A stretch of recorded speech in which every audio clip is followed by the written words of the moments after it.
We're living in this wonderful world that serves me and us very well.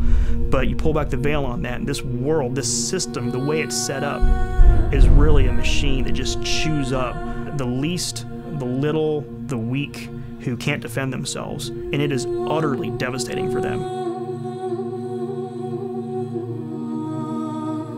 There's no region or country or religion that doesn't have sex trafficking.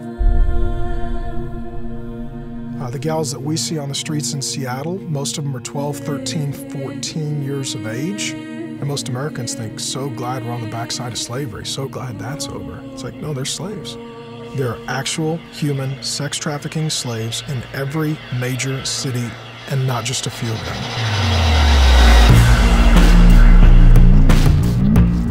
Each and every day, you've been abused. Whatever kind of abuse that you can think of. You don't have a choice, you have to walk.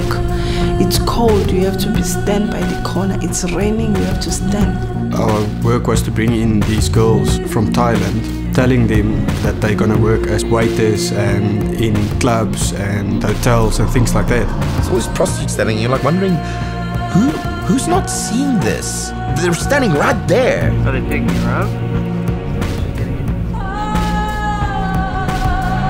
Did you know you were going to be doing this when you came from Joburg? No, I didn't know. When they get here, we throw them into the whole prostitution network that we had in brothels and private homes.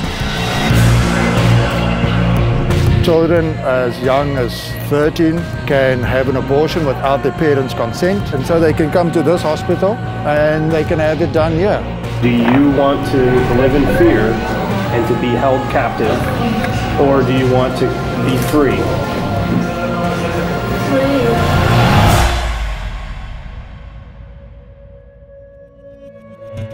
At Unearthed, we encounter sexual exploitation everywhere that we go.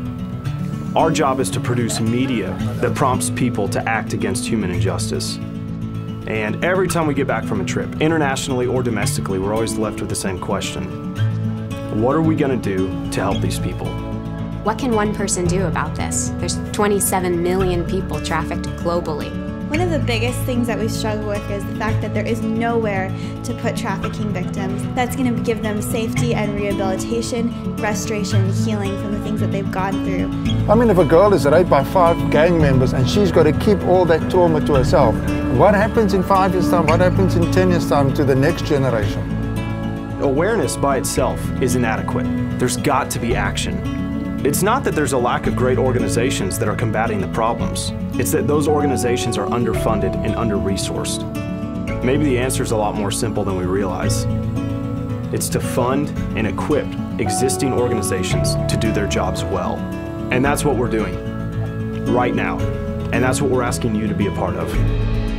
We're asking everyone that sees this to make a small sacrifice every single month and to donate that money to Unearthed.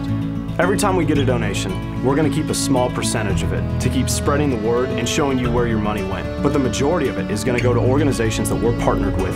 If we can be about making a stand just in our own lives and in our own decision making and using the little that we have to be vocal about what is going on and to get serious about stamping this thing out and seeing it for what it is.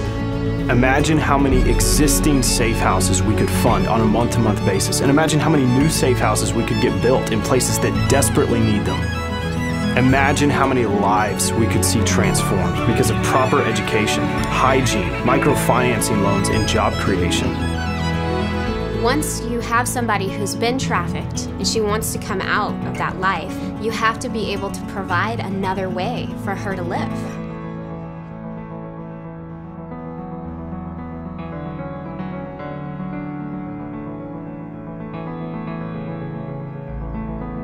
When you sacrifice something small, you're saving lives, and that is huge.